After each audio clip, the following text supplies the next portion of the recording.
Have you ever heard of the golf ball called Cut? Maybe. I have not. Well, let's check it out. Yeah, stay tuned.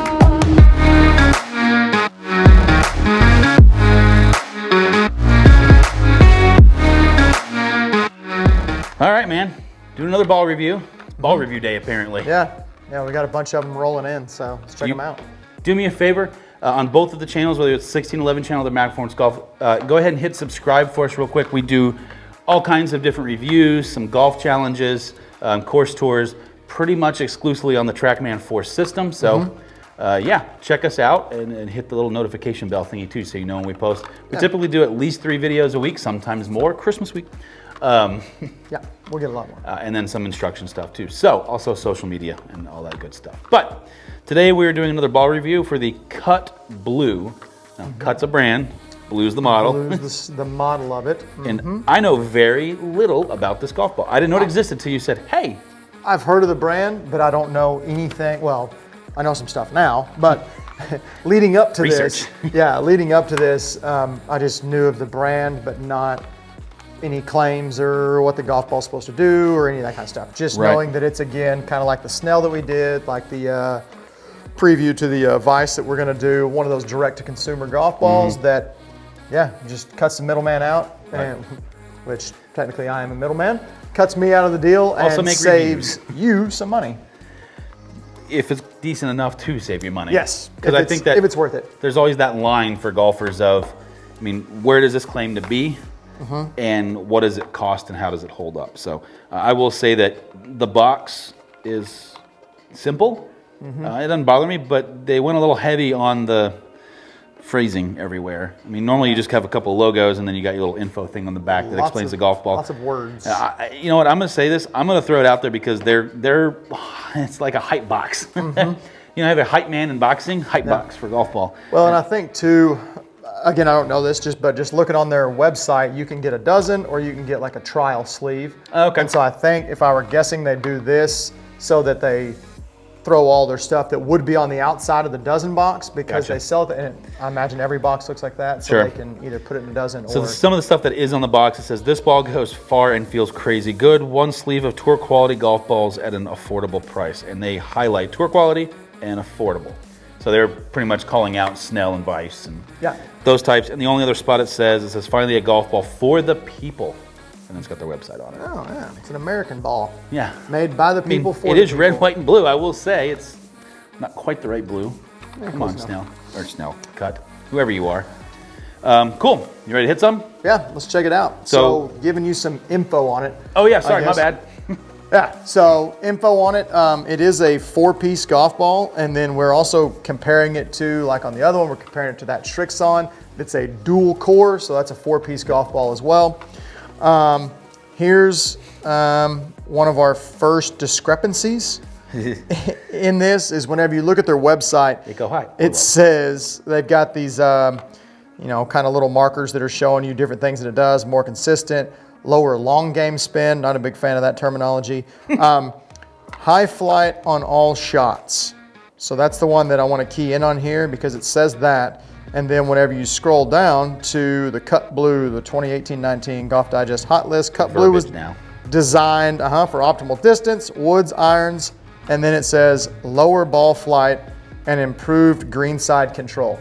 So the only thing is, you think they're talking about Cut golf balls as a whole here, and then potentially blue. So you're actually on the site that is for this specific golf ball. Yes. It's not just the website and then you click to another page. This is all on the same site. Whenever you click Cut Blue, it has like your different thumbnails that you can select through, and it's got a picture of the outside of the box and the front and the back of the ball and the sleeve. And then it has these 6 circles that are kind of like symbols that are like a spin symbol and a straight symbol. And then it says high flight on all shots. But then this golf ball in particular, it says low ball flight. So it's, I don't know, it's kind of confusing in there. Right, and how they said things. It's not typical golf vernacular. Yeah, and again. Big word. Yeah, that was an SAT vocabulary there. And again, maybe they are looking at, hey, the golf crowd and the non-golf crowd, maybe that does make more sense in there to simplify it a little bit. I'll say with this kind of a golf ball though, for us, we're sitting here trying to review it. And again, with these direct to consumer type golf balls, my big thing is always do what you say you're gonna do Correct. More so than if one outperforms something else. So the issue that starts to run into there is obviously you're saying two different things. Which one do we actually use? Which one are we looking for? So high or low, they win. Yeah, but they're also oopsie. Pretty good. Shout out to the snowball. We just did a review on that I just kicked. Check that one out. So comparing it to the Srixon. Yep.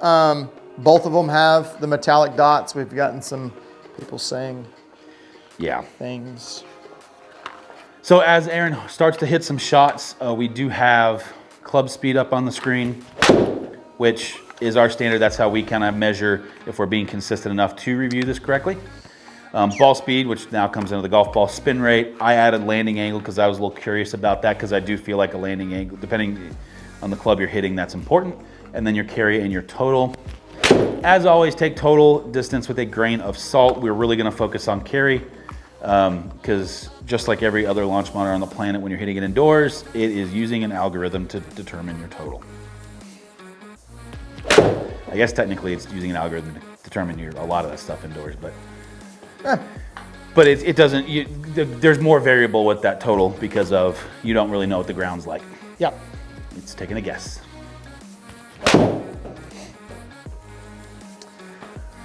So I know we just talked about this in the last video, which for us was moments ago. Yeah. But how does that Srixon feel just as a comparison? It's a good golf ball.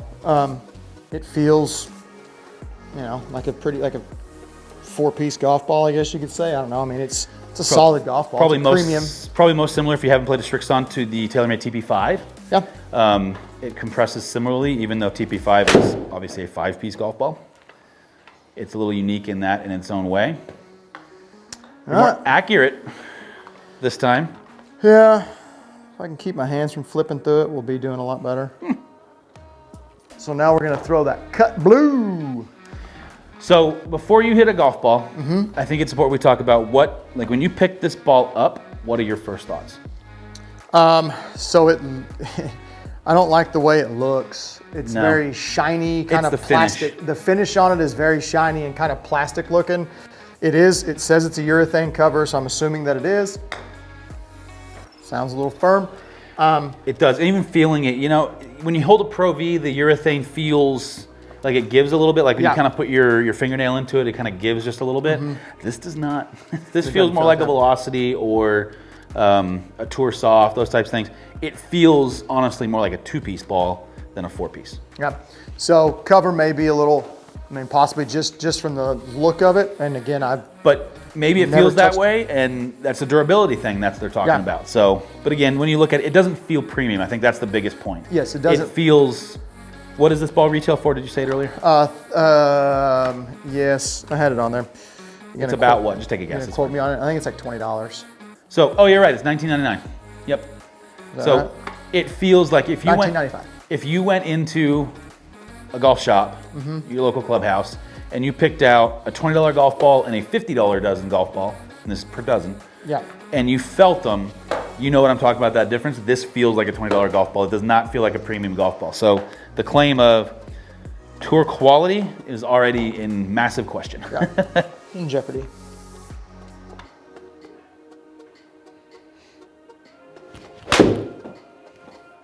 Hit that a little thin.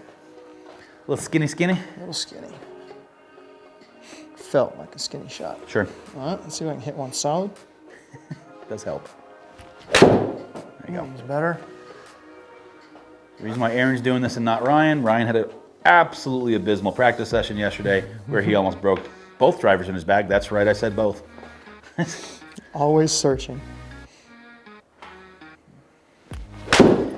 Problem is I've been searching a little longer than normal on this one, so it's a little frustrating. In words of where you're landing that golf ball, that would have been a good shot yesterday with my driver. If you see all the cacti around and that one building off to the right, they were in jeopardy yesterday. Yeah, not even ask. I changed our driving range like a week or two ago. I just got tired of looking at the same mountain view, which is, ironically, we're still looking at mountains. But the old desert on.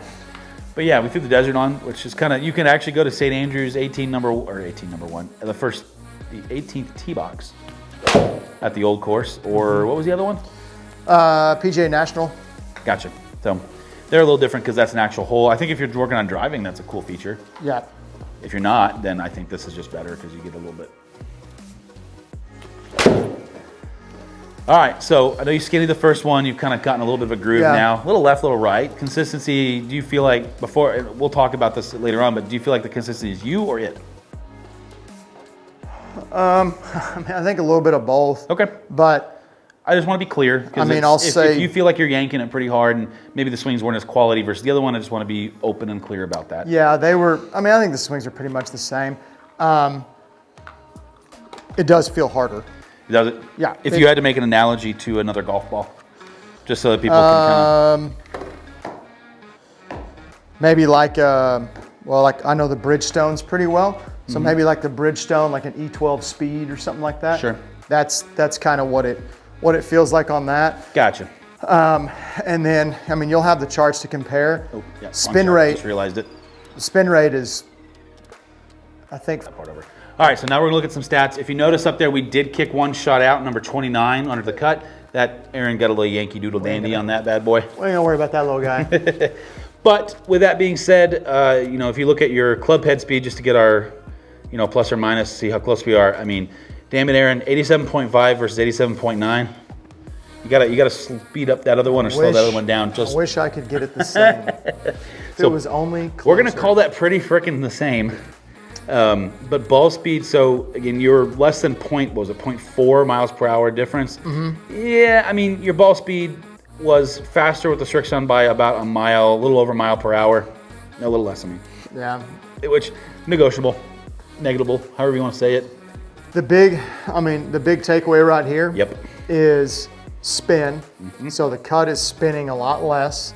Land angle's not a big change. It's coming in. So I'll say the spin real fast. That is a typical of a more two-piece harder golf ball. Harder golf ball. It's just not going to spin as much because that urethane cover that's softer on Pro V, TaylorMade, the higher end stuff is going to spin more because it's going to grab more. So you're sitting here looking at it 5,700 to 6,200.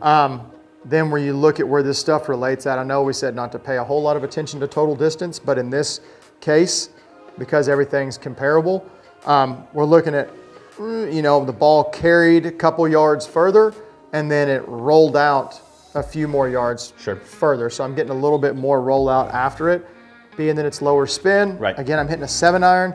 What does that look like if I'm trying to hit a 5-iron or a 4-iron into a green? Is that ball gonna hit and take a 15-foot jump right off the bat? Or is it gonna hit and kind of hop and dribble? And that's the difference in how you play a hole. Not that there's anything wrong with either way. It's just, but if you don't know what you're trying to do, if you don't know what you're trying to do hitting into the shot, then obviously if you're planning on carrying it back there, or you don't have a tie, maybe it's a tucked pin behind a bunker situation and then a drop off in the back, you don't want rollout. Because if you clear the bunker, it's going to go off the back. If you hit it early enough up, you're going to have to go play the right of the right. So, one slightly interesting stat that I'm going to give Cut a little bit of props on is if you look at your spin rate consistency, the cut was plus or minus 20. I don't know that I've ever seen a double-digit consistency on spin rate. On spin rate, I don't So to be honest with you, Srixon was plus or minus 270. That's amazingly good. Like 270 is consistent for a spin rate. You're staying under 400, under 500. I mean, that's pretty good. Again, we're talking about consistency over the course of about 5 or 6 shots. I'll say that I don't think I've seen 20 up there. I don't know that I have either, and so I will give Cut the props where they deserve it. I do think the golf ball is lacking in a lot of places.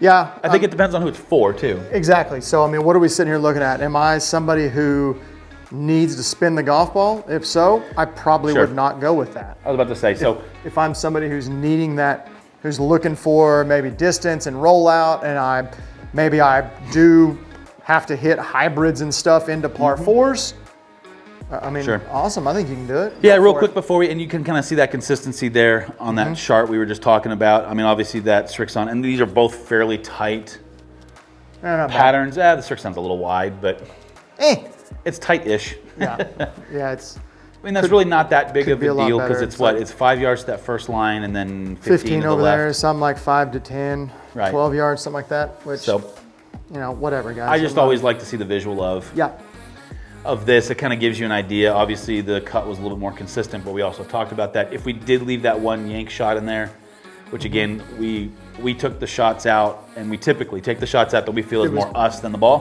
Yeah, that was wildly different. I mean, whenever you get, sure, like the big thing that stood out was the spin and the ball speed. Like I'm staying around whatever it was, 117, 18, something like that, and that one was like 109. Like, right. So we need to kick that out. But like you were just saying, who is this ball meant for? I think it's meant for the higher handicapper that's looking for some distance and lower spin. But then, so are they claiming that this is a tour quality golf ball? That's the big claim. So to me, that is now you're taking on Pro V, you're taking on Z Star, you're taking on TP5, PXS, the Tour Series from Bridgestone. Yep. I don't, from that claim. This golf ball, the blue, I don't think so. No, I think they do have. Obviously, they have other models. We don't have the other model, so I can speak nothing to the other models. But from our research, this is their tour version. This is the one that they have. So the fact that they're marketing this as that, to take on the Snell MX, what is it? MTB Black. MTB Black. I would say the Vice. Really, that's probably who they're targeting more so than Pro V1. And the Vice Pro, Pro Plus. Those are probably the golf balls that they're targeting. It doesn't hold up to those at all from what those are supposed to do. Now the question becomes is, so let's say it is for that higher handicap or somebody that doesn't want to spend that much on a golf ball. You know, what does a pack of velocities cost right now? Oh, I don't know, more than $20. Right, I think they're about 30-ish, give or take. You start talking about those more distance. No, if you're talking about, here we go, start talking about those distance balls and price, like. For a $20 a dozen golf ball? It feels better than most of them. That's a pretty good golf ball. It doesn't feel like a Top Flight or a Pinnacle or something. We'll call them little rocks. Yeah. It's a one-piece ball. It's just all core. That's all it is, with dimples stamped into it. Solid piece. Yeah, but for a 4-piece premium golf ball, it doesn't hold up. No. Now, does it feel better than the 2-piece, $30-ish across the gamut of all those golf balls? I think that's its market. So I like the golf ball for those types of players that are looking to get a little bit more distance, very consistent spin rates. Yeah, for the market that it's in. But I do feel like Cut's marketing. Yeah, they need to church up some stuff and fix a few things. Up some stuff. Church it up a little bit. Just get accurate. That's all we ask. I think that's our biggest thing is do what you say you're going to do, because I think this golf ball has a market. They're just not marketing it to the correct people. Yeah, it's not. Yeah, their demographic put to the right situation is off. So, Cut, maybe invest a little more R&D on your marketing, or your marketing analysis. Spend a little more time on that bad boy. I think you could sell them. Just not in this format that you currently have. Yeah. So. That is our review and our opinion. Everybody is entitled to it. Just like everybody that comments. And yeah, feel about free. Aaron used too much tape on the grip. Yeah, too much tape on the grip. Yeah, always do that. As long as you don't see it. Like I leave grip tape all the way down to here and hand. Man, I thought you were down to here. It was just way too much. Yeah, I just wanted to make sure I got it all the way to the end. Not a belly putter, Aaron. Anyway, inside joke. We're sorry about that. Yeah, check out my TikTok. 1611 IGC. Yeah, if you see comments from Maverick Performance Golf on TikTok, I'm normally blasting Aaron just for fun of it now. Oh yeah, just join the club. Yeah, I'm the guy that likes to walk up behind the fire and just toss some gas on it and then run away. Throw a little bit on there. But perfect. Well, yeah, guys, thank you all for checking in. Don't forget to subscribe, comment, do it all. We appreciate it. We do. See y'all. Wait, hang on. No, thanks for checking in. It's a video series, not the podcast. Thank you all for checking in. See you later.